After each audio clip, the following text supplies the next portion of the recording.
খন্তেকীয়া। ঠিক আছে। আপুনি হওক বা জুবিন দা হওক, আমি দেখিছোঁ বা অসমৰ ৰাইজেও জানে যে মানুহক বহুত বেছি ভাল পায়, বহুত মৰম কৰে। বহুত বেছি জুবিন দাই সৰু সৰু ল'ৰা ছোৱালীক ইমান মৰম কৰে, আমি দেখিয়ে থাকোঁ। আপোনাৰ কথাটো ক'ব, আপুনি জুবিন দা ছাৰ নিচিনা থাকে, হয়নে? জুবিনে মানে তোমাৰ অকল মই মানুহক বুলিয়ে নকওঁ, জীৱ জন্তু প্ৰকৃতি সকলোকে ভাল পায় জুবিনে। সেইটো আচৰিত কথা। আৰু সেইকাৰণে মানে সেই মানুহজন ইমান নিৰ্মল মনৰ নহয়, ইমান চাফা মনৰ, সেইকাৰণে তেওঁৰ প্ৰতি মানে সেই আপোনা আপুনি সেই সন্মানটো বা মৰমটো আহি যায়। যিয়ে ওচৰৰ পৰা পায়, জুবিনক কোনেও মানে সেইটো ধৰণে বেলেগ বেয়া ধৰণে চাব নোৱাৰে, মৰম ভাৱটো আহি যায় ন? কেতিয়াবা আপোনাৰ এনেকুৱা হৈছেনে আপোনাৰ কথা পাতিব মন গৈ আছে, যিটো মানে প্ৰত্যেকজনী ৱাইফে বিচাৰে, কিন্তু আপুনি সেই সময়টো পোৱা নাই, বা কিবা এটা কথা ক'ব মন গৈছে কিন্তু মানুহ বহুত, কেতিয়াবা তেনেকুৱা হৈছে নে? সেইটো হৈ থাকে, সেইটো মোৰ হৈ থাকে। সেইটো মই তোমাক যিটো ক'লোঁ সেই আক্ষেপটো কেতিয়াবা সাময়িক তেনেকুৱা ধৰণৰ আক্ষেপবোৰ হয়। কাৰণ তুমি ঘৰখনৰ এটা কিবা কথা হওক বা তুমি কামৰ কিবা এটা কথা হওক, মানে বিভিন্ন কথা থাকে ন, নিজৰ হাজবেণ্ডৰ লগত শ্বেয়াৰ কৰিবলৈ বা পাতিবলৈ। কেতিয়াবা মই সেই কথাটো পাতিবলৈ মাহ জুৰি ৰ'ব লাগে, কেতিয়াবা হয়তো মই লগে লগে পাম।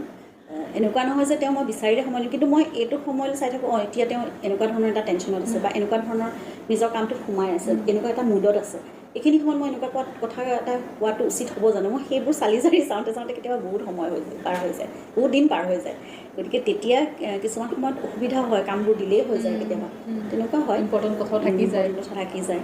আৰু পৰিয়ালৰ কেতিয়াবা সমস্যা, এতিয়া দেউতাৰে কেতিয়াবা কিবা এটা গা বেয়া হৈছে অলপ, তেওঁৰ দেউতাকৰ বা মোৰ মা দেউতাৰ বা মোৰেই কেতিয়াবা কিবা এটা, মই পটককৈ তেওঁৰ আগত গৈ পেলাই নকওঁগৈ, যিখিনি পাৰোঁ আমি নিজে চম্ভালিবলৈ চেষ্টা কৰোঁ।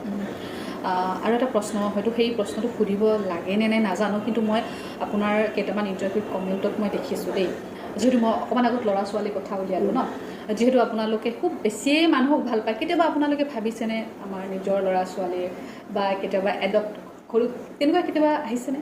তেনেকুৱা কথা নপতা নহয়, কিন্তু এই কথাবোৰে আমাক কেতিয়াও বিচলিত কৰা নাই কোনোদিন। আৰু জুবিনক সুধিলে জুবিনৰ কথাও তোমালোকে শুনি চাই চাগে, যে আমাৰ ইমান ল'ৰা ছোৱালী আমাৰ যে মই তেওঁলোকক দিওঁতে আমাৰ নিজলৈও সময় নোহোৱা হৈ থাকে কেতিয়াবা।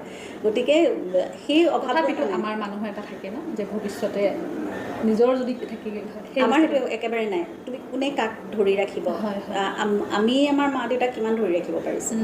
গতিকে আৰু আমি বংশ পৰিয়ালৰ সেই চিনবোৰ বা বংশ পৰিয়ালৰ গোটেইখিনি তোমাৰ ঐতিহ্য পৰিচয়খিনি যে কোনোবা আমাৰ পিছৰ পুৰুষে কঢ়িয়াই লৈ যাব, সেইটো তুমি কিমান নিশ্চিত হ'ব পাৰা?